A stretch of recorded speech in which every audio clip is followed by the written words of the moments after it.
Bonjour, and welcome to another episode of Metis Time Capsule. You're, of course, with your host, Alexandria Anthony, and I would like to wish each and every one of you out there a very happy ZHOOR DI LAAN, and of course, that is Happy New Year's in Michif. And I really hope that everybody out there had the opportunity to spend some quality time over the Christmas, the holidays with family and friends, and be able to feast, listen to some good music, fiddle music, and do a lot of dancing out there. And of course, again, folks, happy ZHOOR DI LAAN. And let's face it, folks, Metis celebrations were designed to bring Metis back to their communities. And folks, the communities really expected your presence. And did you know at New Year's Eve at midnight, it was a Metis custom for the men to take 2 rifle shells, open the back door of the house, and to fire a shot to the west to see the old year out, and then you're gonna open the front door and fire a shot to the east, and that was to welcome the new year. And of course, the modern, more safer version is to bang 2 pots together instead of firing those shots. Chevare is also a noisy celebration gathering or a gathering, and in modern times we consider that to be a social, and I'm sure a lot of you out there know what a social is, what a social consists of. And the Métis held Chevare at New Year's, and of course was accompanied by men firing their rifles at midnight New Year's Eve. The New Year was always a special time for celebrations in many Métis communities. There was, of course, singing, there was dancing that was associated with feasts, and these were the key elements of this celebration. And I always like to bring historical accounts because that really gives us a perspective into how Métis celebrations were. And this particular account from the Michif people in Turtle Mountains, North Dakota, they really give a sort of a vibrant description, and we're going to get right into that. And I quote, "The New Year celebration is one that has been practiced since the era of French influence in the 1800s. Many, many years ago, this event began on New Year's Eve, and it extended until January 6th. And January 6th, of course, is All Kings Day. It's interesting to note, too, that on January 6th, All Kings Day, if a baby boy was born on January 6th, King was added to his name.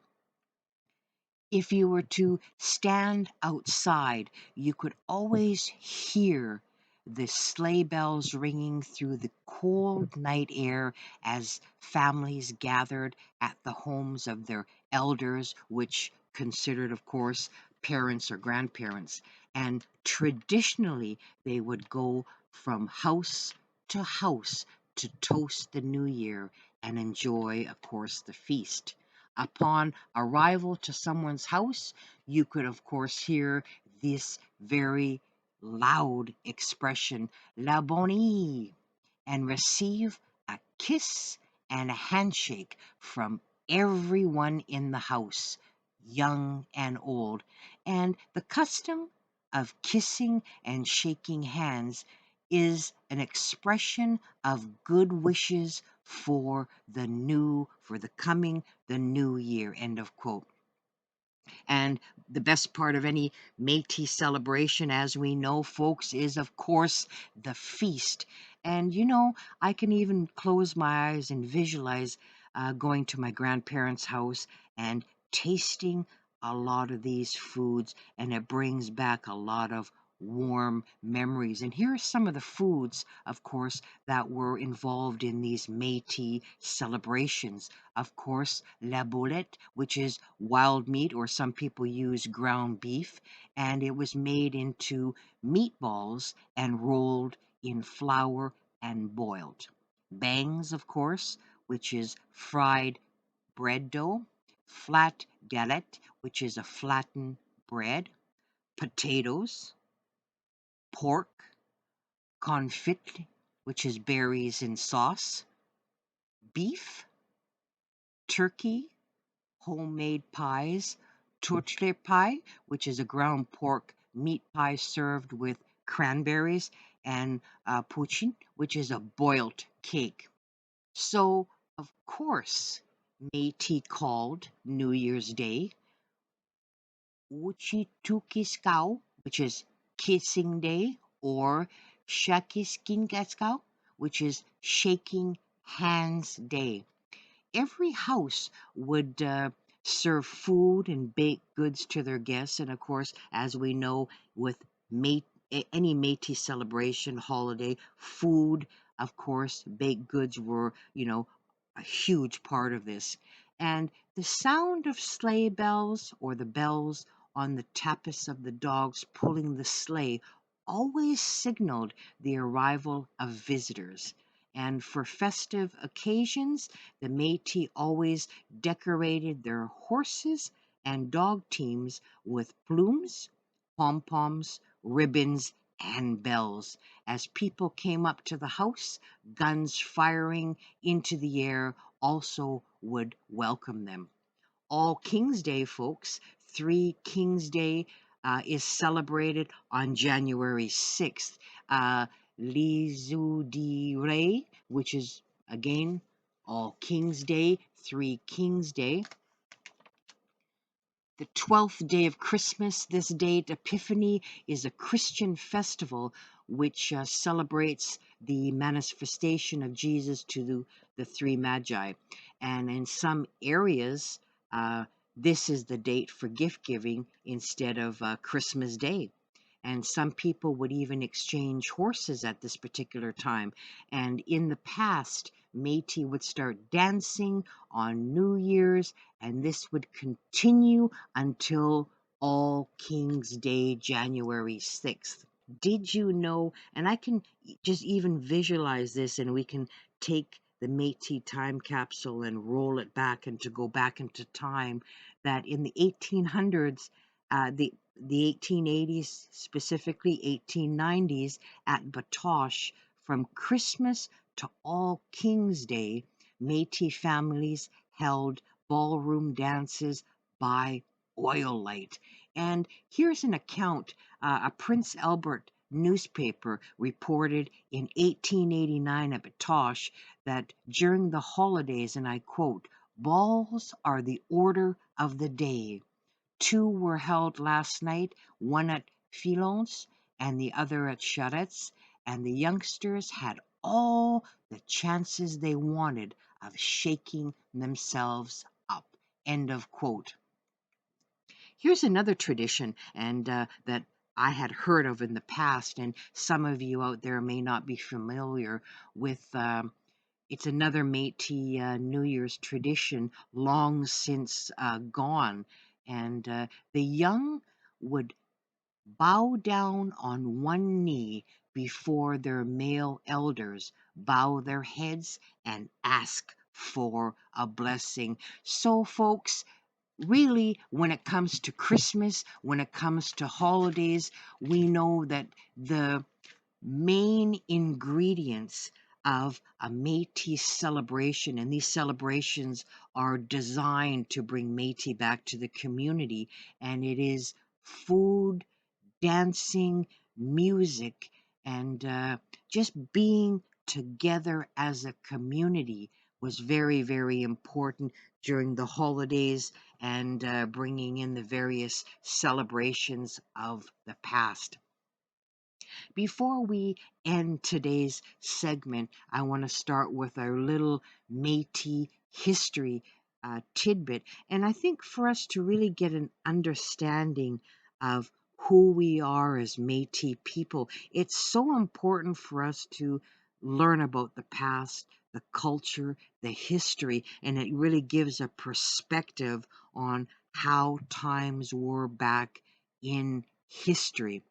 And this is really the amazing story of Marie-Anne Lagimodier, who is, of course, the grandmother of Louis Riel.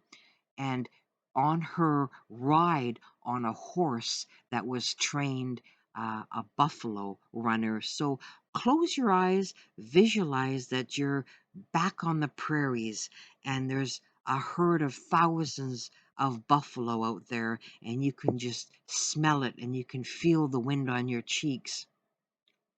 As soon as her horse caught sight of the buffalo without a thought of his burden, he took the bit in his teeth and galloped after the herd.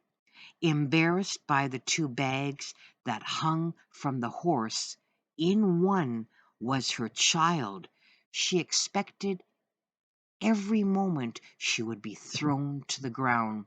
When her husband cutting across the path of the horse, he succeeded in stopping the horse's flight. They pitched their tent on a rising piece of ground by some trees, and several hours after that furious race, Madame Lagimodi gave birth to her second child, and they nicknamed the child La Prairie because he was born in the middle of the prairie. And this particular narrative comes from the book Women of Red River by W.J. Healy. But I'm going to read to you the actual account, and this was the account from Winnipeg Evening Tribune, September 29th, 1923. Once, when Marie-Anne was riding a horse that was trained buffalo runner, they came in sight of a herd of buffalo gazing. The narrative says, as soon as their horse caught sight of the buffalo, without a thought of his burden, he took the bit in his teeth and galloped after the herd. Embarrassed by the two bags which hung, one on each side of the horse, in one of which was her child, the poor woman expected every moment that she would be thrown to the ground, when her husband, by wheeling and cutting across her horse's path, succeeded in stopping his flight. She was on the point of succumbing.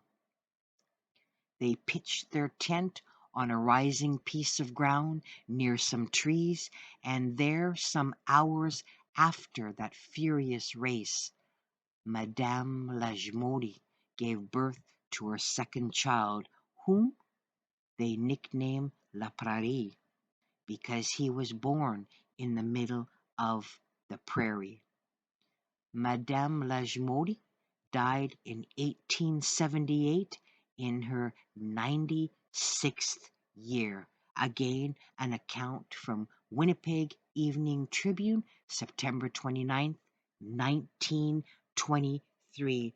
So, folks, remember, Métis celebrations, whether it be Christmas, New Year's, is about bringing Métis back to community with food, music, and dancing. And I would like to wish again each and every one of you out there a very happy ZHOOR DI LAAN. Until next time.